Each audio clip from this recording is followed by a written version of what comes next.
Atensyon sa mga driver sa pampublikong mga sakinan, gikinahanglang mo biyahe mo nga magtuman sa lagda sa trapiko kay giseryoso na karon sa Highway Patrol Group ang pagbukod kaninyo. Sa irantang detalye sa report ni Alan Domingo. Sa gipahigayong random inspection sa Osmeña Boulevard, gipara sa masakop sa Highway Patrol Group ang masakinang pampubliko.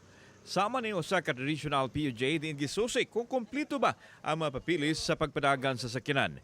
Gawas sa mga papilis gisusi usab ang gisulob sa driver kung nagtuman sa dress code, din gikinahanglan nga adunay kwelyo ang sapot, nakalong pants og nakasapatos. Tungod kay nagchinilas ang driver, gipasabot kini sa opisyal sa HPG sa angayan nga sulubon. Kinahanglan dalhon ang franchise, CROR og dress code. Kailangan magsuot ka og nakasapatos. O kini siguro pwede na rin kay nakakuan mo ka. Ano dito? Nakapantalon. Pero mag-short ka, part sa dress code.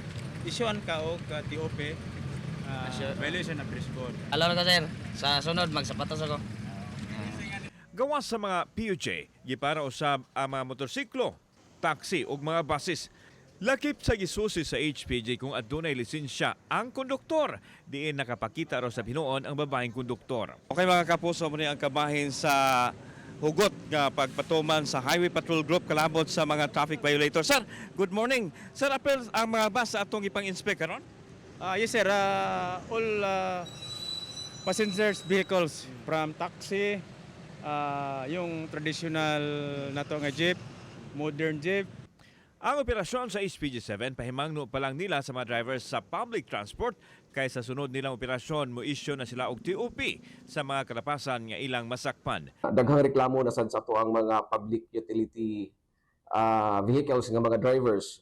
First is kanang ang pinaka grabe nga so far atong nakita no kanang disregard gyud sa ato ang mga traffic signs and traffic rules. Bisag na ang ato mga enforcers nakakita muhulong lang gyapon bisag asa. So wala nagirespeto sa ato ang mga enforcers.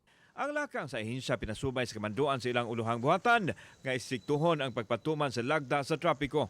Kini aron malikayan ang mga posibleng problemang mutumaw tungod kay adunay mga driver nga magpapadlong. Ang mga drivers nato kung mosunod lang usa sa di sa bawas sa ato ang traffic congestion.